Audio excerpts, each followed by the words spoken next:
Prince Harry seemed to have a sense of humor about HBO Max's animated comedy The Prince, the series creator has claimed. Family Guy executive producer Gary Janetti, who created the 12-part animated series, appeared on Watch What Happens Live with Andy Cohen, where he was asked by a fan whether Orlando Bloom, who voices Prince Harry, had discussed his role in the series with his friend and neighbor.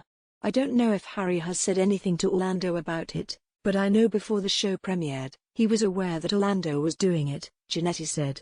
"And he seemed to have a sense of humor about it."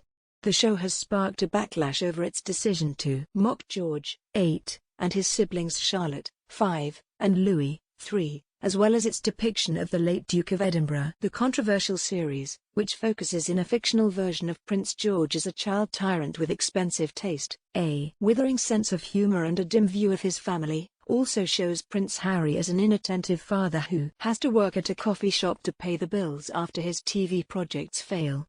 Prince Harry and Meghan Markle are depicted living in an Los Angeles apartment after quitting royal life, with the pair eventually forced to take the bus to work to make ends meet once their money starts to run out.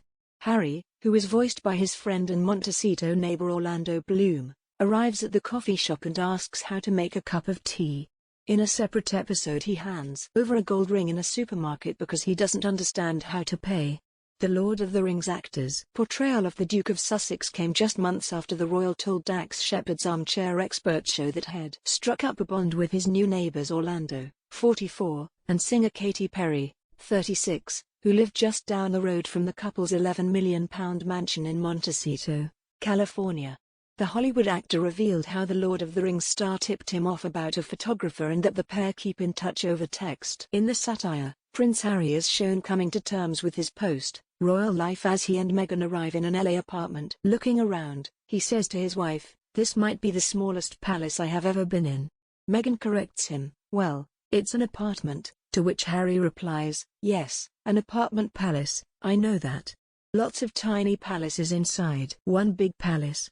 In a previous interview with The Hollywood Reporter, Orlando Bloom said that it's not malicious or intended to be, and went on to say how it was wife Katy Perry who urged him to accept the role. "Actually, Katy saw one bit of it and was like, 'You've got to do this. This is genius.' And the animation is done by some of the guys who did Family Guy, so it's going to be very amusing," Bloom said. And who doesn't love the royal family? The 12-episode series, which is available to stream in the US on HBO Max from today but is not yet airing in the UK, threatens to make a dent in the public images Harry and Meghan have spent months carefully crafting. It has also drawn criticism from viewers over its decision to parody the young royals, with many noting George, Charlotte and Louis have not chosen their public lives. Others said it was upsetting to see Prince Philip ridiculed with grey skin and a humpback just a few months after his death at the age of 99. Archie also features in the series but, unlike his cousins, does not appear to speak. In one episode, Harry ends up in a coffee shop after his TV projects fail.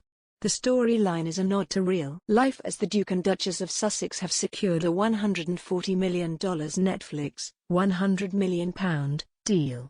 On their way to their respective jobs on a bus, Harry asks her, "Why are there so many people in our car? And why does it smell?" When he arrives, he asks his stunt trainer, "My favorite drink is tea. I'd love to learn to make tea, but is that too advanced?" Meanwhile, Meghan returns to her former career as an actress and leads classes. She is also seen auditioning for TV shows. In episode 2, Meghan asks Harry to look after Archie, who Harry mistakenly calls Arby, and pick up milk while she goes to an audition. Clearly confused by how to buy milk, Harry walks down the street and asks strangers, "Milk?" before finding his way to a grocery store. "F me, the whole aisle is a refrigerator," he says, after being directed to the milk.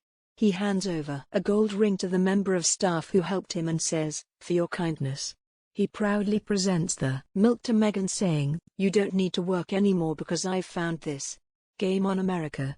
His exasperated wife replies, "Okay, well, you don't get paid for that, but I'm super happy for you, you're figuring things out." Later, Meghan phones Kate and says, "Hi Kate, it's Meghan, just wondering if you've heard from Harry." A bemused Kate asks, "Meghan?" The Duchess of Sussex replies, "Meghan Markle, your sister-in-law." The call ends after Kate is overheard telling William someone gave her our number.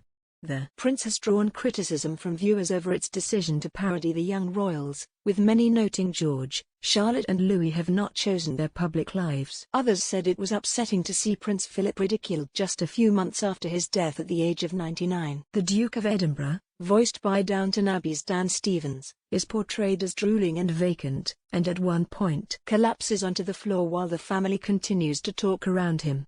In another scene he is seen gasping at the dinner table, pointing Prince George to ask an aide to get the defibrillators ready. The 12-episode series, which is available to stream in the US on HBO Max but is not yet airing in the UK, was originally due to premiere in the spring but was delayed following the Duke of Edinburgh's death on April 9. In a statement at the time, the network said, "We were saddened to learn of Prince Philip's passing and will adjust plans for the series debut. A new date will be announced at a later time." However, actor Alan Cumming has defended blistering royal satire. The prince and insisted it is not as mean as people think.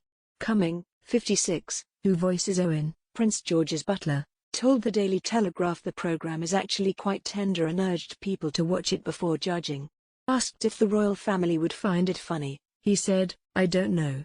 If they appreciate satire, they might. It's quite tender, actually. My character with George, it's a really lovely relationship. It's not as mean as people think."